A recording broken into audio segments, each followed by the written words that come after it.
we got a windy one here in Florida.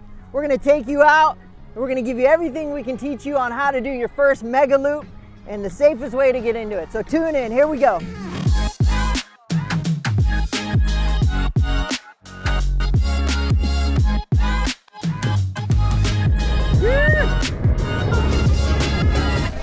So a Megaloop, the most important thing with the Megaloop is to start with a smaller kite in lighter conditions, because it's gonna loop fast and it's gonna give you the ability to have that kite come around and understand where to pull the trigger.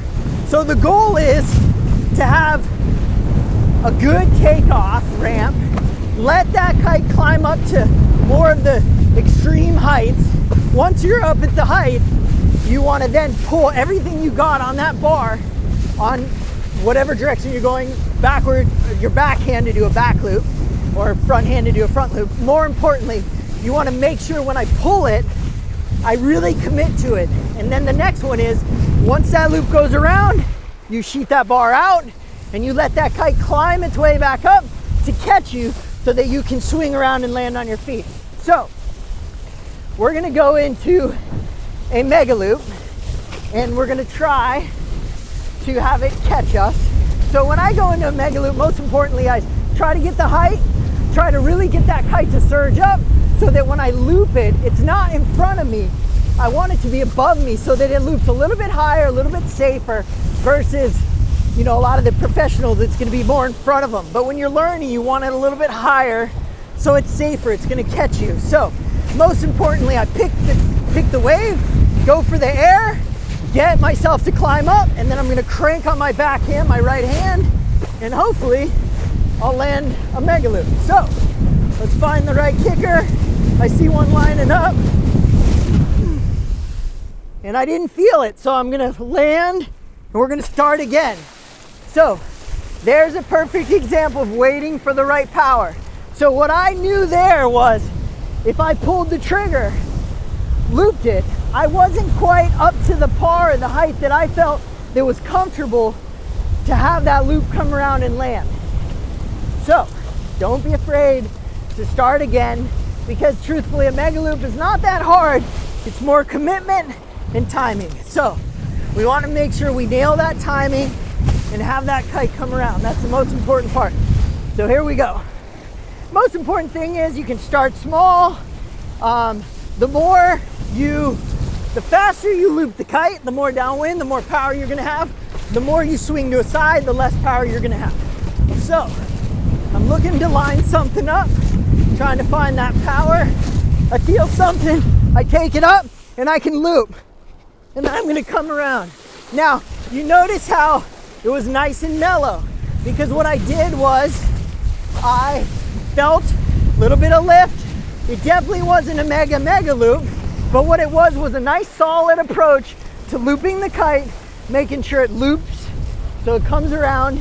And then you always want to land your board going downwind. So always try to land with your unit going downwind. Reason why is if I land on my side, I'm going to be kind of chattering and trying to hang on to my edge because I have all this power. So you really want to point downwind, land on your feet, and ride downwind. All right, let's do it again. So we're looking for a good Megaloop. The wind's a little offshore, so it's a little gusty, but all I'm looking to do is line up a nice little kicker with some power, and then I should be able to get up there and do my Megaloop. So remember, when you're doing these, start with a small kite. Very important. 6 meter, when it's just minimal to kite, because I can go up, bring that kite up, and I can do it like a transition, real small, and I can loop. And I can learn how to baby my way into a loop by just transitioning the kite, learning how to loop. So I don't get myself into trouble with looping it when I'm way high. So don't be afraid to go into a transition, and you're just gonna bring that kite up, have it surge above, and you're just gonna pin one side, lift those legs up. You're gonna go really fast, but you're gonna land downwind, and that's a good way to kind of learn how to do your baby first loop. Now I recommend being underpowered, very important. Make sure you're underpowered. It's a great way to kind of understand it, feel it, build your way into it. One of the most important points that we, really need to talk about is... Are you Damien LeRoy? I have a package for you. Just like that. Tajima Direct, they can literally make custom lenses for you, shipped from California, polarized, non-polarized, different colors. Whether you have Ray-Bans or Oakleys or anything, they can custom fit them. Or if you have a special pair of sunglasses that you love, you can just send them there. They'll put in the most perfect lenses ever and you'll be jamming. And just like that, like I can see. I mean, like seriously, I can see. So simple, so easy. Tajima Direct, thank you guys so much for sponsoring the video. Get yourself some lenses out there. These guys are amazing. It's that quick. Done. Ready to go. All right, so let's go into a good Megaloop. So when I'm looking for a good Megaloop, I'm waiting for that proper pressure in the wind. I want to nail my edge pressure just like my jump to make sure I go up.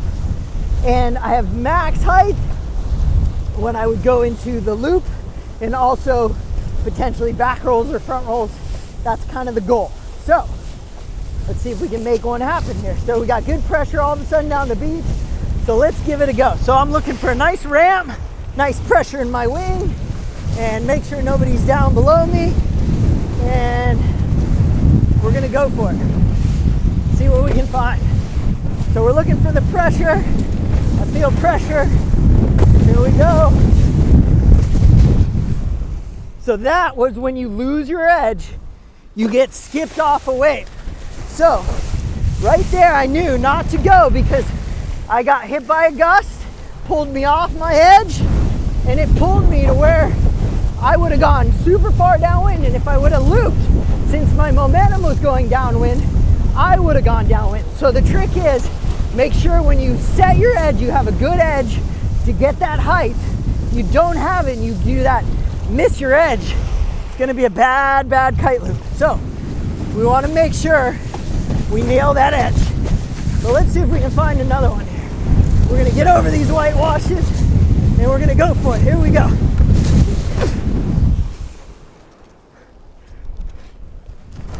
Land downwind, loop that kite, and that would be a Megaloop. So the trick is to make sure when I do this loop, it's at my peak, I pull in.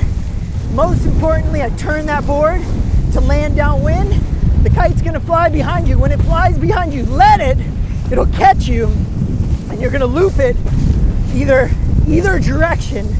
But I would say likely you kind of loop, if it's a back, you would loop it around to the side. But really, you're just looking to have that wing catch you, then you loop it around again to save you. So we're gonna do one more, and